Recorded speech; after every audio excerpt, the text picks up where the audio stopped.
smallpox all over their body. They found out later that it wasn't smallpox at all, that it was tumors all over their skin, like they had been irradiated by radioactivity. At one point, the ark is stolen by, the ark is attempted to be used for war and is taken by the Philistines before it's moved to the Essene, long before. And the same thing happens. They bring it to their temple and they try to use it and all this, and they all get tumors. It's in the Bible. And so they send it back to the Temple of Solomon. They're like, get that thing out of here. So Emmanuel was most likely born in the field of the Ark of the Covenant.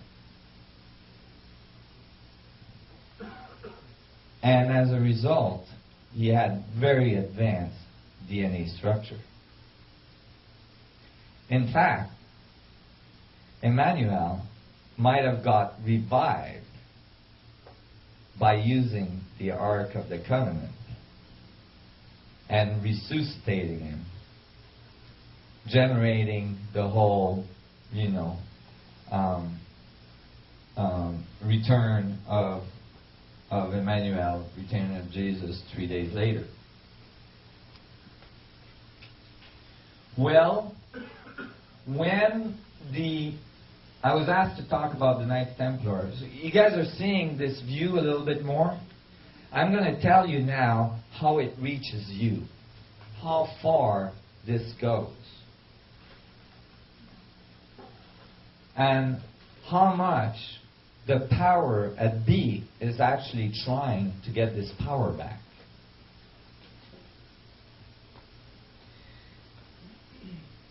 First of all, the key to the Bible is to understand that the Old Testament is talking about advanced technology, very, very advanced technology. The crystal, the power of the sun gods, the power of Atlantis, which was brought out of Atlantis, brought to Egypt, and eventually brought to the Temple of Solomon by Moses. And the other side of the Bible, the New Testament, is talking about the living ark, the purity of heart, the purity of intent you have to be with the ark. And it's actually when the two are put together that we have the new level of civilization. When the technology, the external technology matches our internal knowledge, and the internal knowledge matches the external technology. It is not all internal, like spiritual, commonly think of. And it is not completely external, like most physicists think of. But it is both internal and external. That's the feedback. So when much later, it seems like there was a Jewish contingency in France that believed that they were the direct descendant of Emmanuel, the Cathars. And the Cathars, I think, was it the Cathars? Yeah, I believe so. They were looking for the Ark of the Covenant. This is a large Jewish community in the middle of France that nobody knows how they got there.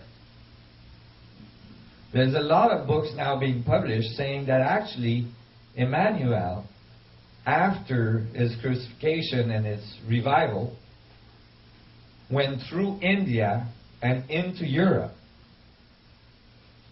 and resettled in France. And that Cathars were truly the bloodline of Emmanuel. In any case, true or false, They believed they were. And they were looking for the ark. They might have had very ancient documents that were brought there by the groups that settled the Jewish community there. They started an order of knights to look for the ark. That order was called the Knights Templar. The first name they were given was the Knights of the Poor, because they were very poor, and their insignia was 2 knights on 1 horse, because they couldn't afford a horse for every knight. They were commissioned by a priest, a Cathar priest, to look for the ark. Well, after years of research and so on, they came to conclude that the ark had to be in Jerusalem somewhere, under the Temple Mount in Jerusalem. They conjured the armies of France.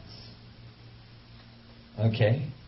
They convinced them to go and take Jerusalem. And as a result, started the Crusades. This is history. The Crusades were described in the tales of the search for the Holy Grail. They couldn't talk about the ark directly because of Inquisition. So they called it the Holy Grail. And in the first edition of that story, they call it a crystal stone. Later on, describing it as a cup which had 2 vortices on each side.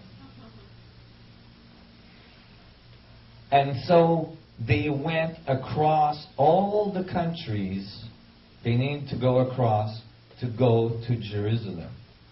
They fought their way through all the way, generating huge amount of difficulties, and eventually got to Jerusalem and took over the ancient city of Jerusalem.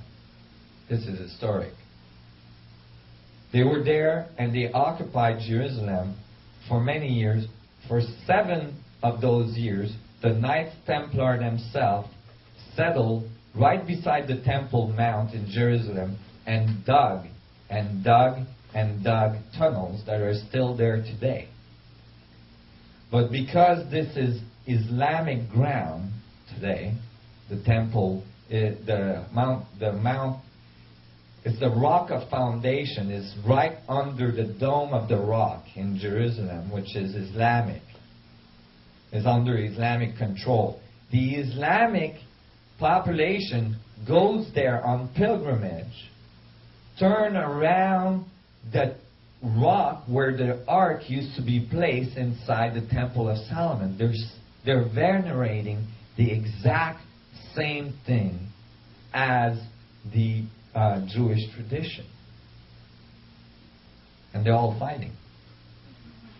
Amazing. In any case, those tunnels are still there under the ark, under the Temple Mount. They're not accessible. You can't go there. They are blocked and they're heavily guarded.